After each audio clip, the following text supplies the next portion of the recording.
ఇందులో ఇప్పుడు కరప్షన్ ఎక్కడుంది, కాకరకాయ ఎక్కడుంది, కేసు ఎక్కడిది, మన్ను ఎక్కడిది నాకైతే అర్థమైతలేదు. ఇక మీకేమైనా అర్థమైతే నాకు తెలియదు. కానీ ఇందులో ఏసీబీ అట. ఏసీబీ అంటే ఏంటంటే యాంటీ కరప్షన్ బ్యూరో. కరప్షన్ లేనప్పుడు ఏసీబీ ఎడికి వస్తుంది? ఏం కేసు ఇది? అసలు మెడకాయ మీద తలకాయ నోడు పెడతాడా ఈ కేసు? అసలు ఎవడన్నా దివానాగాడు తప్ప, హౌలగాడు తప్ప ఎవడన్నా పెడతాడా ఈ కేసు? నేను అందుకే అంటున్నా, ఇలా కన్ఫ్యూజ్ అయ్యేది లేదు, ఏం లేదు. రేవంత్ రెడ్డి చేసే మరొక లత్కోరు ప్రయత్నం మాత్రమే ఇది. నరేందర్ మీద, లగచర్ల రైతుల మీద మొన్న చేసిండు. సరే 37 రోజులు కొట్లాడి 37వ రోజు ఇలా మా సోదరుడు బయటకు వచ్చిండు. మా మీద కూడా కేసులు పెట్టి సతాయిస్తా అనుకుంటే నేను ఒకటే చెప్తున్నా రేవంత్ రెడ్డికి, మేము ఒక ఉద్యమ నాయకుడి బిడ్డలం, ఉద్యమ నాయకుడి సైనికులు. ఏనాటికైనా చెప్తున్నా రేవంత్ రెడ్డి, నీలాంటి చిల్లరగాళ్ళ కేసులకు, నీ లత్కోరు పనులకు భయపడేటోడు ఎవడు లేడు. నువ్వు మా ఇంటికి కూడా వీకలేవు, అది కూడా చెప్తున్నాను. నువ్వేం చేసుకుంటావో చేసుకో, భయపడేటోడు లేడు. లీగల్గానే కొట్లాడుతాం, అది కూడా చెప్తున్నాను. ఇప్పుడు నేను చెప్పిన ప్రతిదీ మీకు ఇస్తా, కాపీలు చూసుకోండి. రేపు ఏసీబీ అడిగితే వాళ్ళకదే ఇస్తా, పోలీసు వాళ్ళు అడిగితే వాళ్ళకదే ఇస్తా, కోర్టులో కూడా గివే ఇస్తా.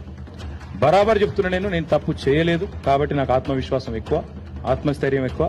ఏ తప్పు చేయకపోయినా కేసు పెడతా అంటే పెట్టుకో, తప్పకుండా ప్రజలు అన్ని కూడా అధ్యయనం చేస్తారు, అన్ని కూడా అర్థం చేసుకుంటారు. మా ఎంబడి ఎందుకు పడుతున్నావు మాకు తెలుసు, మీకు తెలుసు.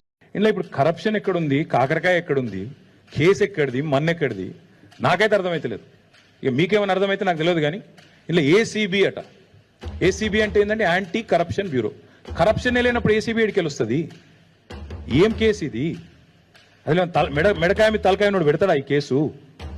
అసలు ఎవడన్నా దివానాగాడు తప్ప, హౌలగాడు తప్ప ఎవడన్నా పెడతాడా ఈ కేసు? నేను అందుకే అంటున్నా, ఇలా కన్ఫ్యూజ్ అయ్యేది లేదు, ఏం లేదు. రేవంత్ రెడ్డి చేసే మరొక లత్కోరు ప్రయత్నం మాత్రమే ఇది. నరేందర్ మీద, లగచర్ల రైతుల మీద మొన్న చేసిండు. సరే 37 రోజులు కొట్లాడి 37వ రోజు ఇలా మా సోదరుడు బయటకు వచ్చిండు.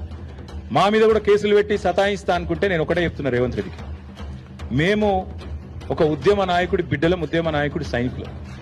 ఏనాటికైనా చెప్తున్నా రేవంత్ రెడ్డి, నీలాంటి చిల్లరగాళ్ళ కేసులకు, నీ లత్కోరు పనులకు భయపడేటోడు ఎవడు లేడు.